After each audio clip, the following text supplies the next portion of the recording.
그래서 제가 무엇을 말씀을 드리나 하면 주식시장에서는 승자보다 패자를 선택할 확률이 훨씬 더 큽니다.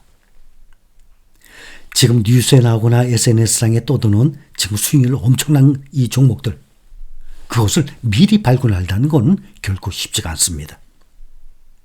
또 이렇게 큰 수익을 낼 수 있는 기업들을 처음부터 싼 가격에 매수를 했었어야 정말 제대로 된 투자 아니겠습니까? 그런데 승자보다 패자를 선택할 확률이 훨씬 더 큽니다. 그리고 그 잃는 것을 선택을 하게 되면 큰 것을 잃게 되는 것 아닙니까? 내 재산, 내 이 노후 자금인데 말이죠. 그래서 개별 종목 각자 알아서 하시기 바랍니다. 그러나 영원한 것이 아니에요. 그걸 말씀드리려는 거예요. 그래서 건초 더미에서 바늘을 찾는 대신 건초 더미 전체를 사세요 하고 말씀을 드리는 것입니다. 무슨 뜻인가? 건초 더미는 미국 시장, S&P 500, 나스닥 100 시장 전체를 얘기하는 거예요. 그 건초 더미에서 바늘, 개별 종목이죠. 그 건초 더미에서 좋은 바늘을 찾으려고 애쓰지 말고 그것은 승자보다 패자를 선택할 확률이 훨씬 큽니다. 현재 정말 잘 나가도 앞으로 몇 년 후에 어떻게 될지 아무도 모릅니다. 그래서 건초더미에서 바늘을 찾는 대신 우리는 건초더미 전체를 사고 있어요. 또 하나, 빨리 부자가 되는 일을 버리고 천천히 부자가 되는 일에 집중을 해야 합니다. 그러면 이번에는 국내 증시에 보면 우리나라 증시에서 부동의 시가총액 1위, 가장 대표적인 종목, 정말 넘사벽인 종목이 있습니다. 삼성전자. 그런데 국내 상장지수 펀드, 국내 ETF에서도 올해 여러 편출되는 등의 주가 하락에 따른 수모를 겪고 있습니다. 편출, 내쫓기는 거예요. 올해 들어서 지난 28일까지 삼성전자를 구성 종목에서 뺀 거예요. 편출한 이 ETF가 모두 7개로 나왔습니다. 코덱스 K, 메타버스 액티브, 코덱스 모멘텀 플러스 등의 4곳은 기초지수 대비 초과 수익을 목표로 하는 ETF들이에요. 또 코덱스 배당 성장, 타이거 배당 성장, 코덱스 배당 성장 채권 혼합, 우리로 주로 이런데 거의 투자 안 하죠. 다 국내 개별 종목들이에요. 이렇게 3개 배당주 ETF도 삼성전자를 뺐어요. 편출했어요. 한국거래소가 산출하고 있는 코스피 배당성장 50지수를 일정 수준 이상으로 추정하는 ETF들입니다. 이렇게 거래소가 지난 6월 정기 변경 심사를 통해서 삼성전자를 해당 지수 구성 종목에서 빼면서 ETF에서도 편출된 것입니다. 반면에 반도체 관련 ETF들은 하이닉스 비중을 늘렸어요. 올해 들어서 삼성전자를 놔두고 SK 하이닉스만 편입한 ETF가 8개였습니다. 우리도 현재 투자 중이죠. 우리가 현재 투자 중인 대표적인 에이스 글로벌 반도체 탑4 구성 종목 변경된 거 다들 알고 계시죠.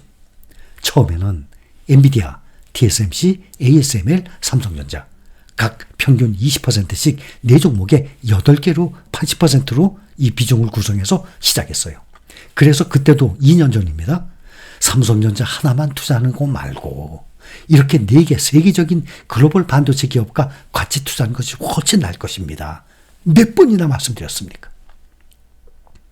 그렇게 하신 분들은 정말 성공적인 수익률 아닙니까? 그런데 아쉽게도 삼성전자를 계속 들고 있어요. 우선주도 마찬가지죠. 수익률에서 큰 차이가 납니다. 돈을 벌려고 하는 건 아니겠습니까? 그러니 에이스 글로벌 반도체 탑4도 삼성전자 비중을 3%로 완전히 줄였어요. 그 다음에 SK 하이닉스 비중 19%로 늘렸습니다. 그래서 엔비디아, ASML, TSMC, SK 하이닉스 4종목이 에이스 글로벌 반도체 탑4 여기에 주 종목이 된 것입니다. 1년간 수익률 SK 하이닉스 21% 상승, 삼성전자는 반대로 26% 하락 중 1년 동안.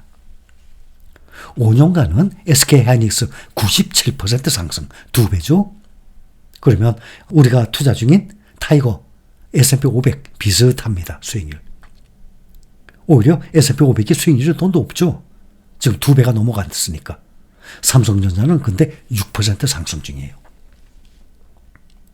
이렇게 정말 타의 추종을 불허하는 삼성전자도 제가 미국의 제너럴 일렉트릭과 몇 가지 개별 종목들 말씀을 드렸다시피 우리나라도 지금 삼성전자가 나중에는 다시 또 제자리 찾아가겠지만 지금 상당히 오랫동안 힘들어합니다.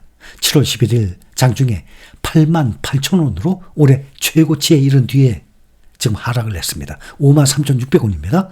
39.6% 40% 떨어졌어요. 같은 기간 코스피 지수 하락폭 15.3%에 몇 배입니까? 거의 3배 가까운 차이입니다. 주가가 지난달 14일 49,900원까지 떨어졌었죠. 5만원 밑으로 떨어졌잖아요. 그 다음에 다시 반등을 해서 58,900원까지 올라갔다가 6만 전자 회복에 대한 기대를 키웠다가 다시 나흘 연속 하락을 하면서 오늘 53,600원의 거래를 마쳤습니다. 삼성전자 주가가 4거래일 연속 약세를 보이면서 반등의 실마리를 찾지 못하고 있어요. 그래서 지금 증권가에서는 삼성전자의 목표 주가를 일제히 하향 조정했습니다. 최근 미국의 반도체 보조금 지급 재검토 가능성이 추가적인 악재로 떠오르고 있습니다. 또 경쟁업체와 고대역폭 메모리 HBM 사업에서의 기술 격차도 나오고 있고 파운드리 사업 대규모 적자 등의 내부적 한계도 주가 부진의 원인으로 지목되고 있습니다. 그래서 지금 현대차 증권이 9만 원에서 7만 5천 원으로 목표 주가 내렸습니다. 키움증권 역시 8만 6천 원에서 7만 9천 원으로 하향 조정했습니다. 이렇게 삼성전자의 기술 경쟁력 회복에 앞으로 시간이 더 걸릴 것이라는 판단이에요. 지금 국내 개별 종목들 투자하신 분들 많이 계세요.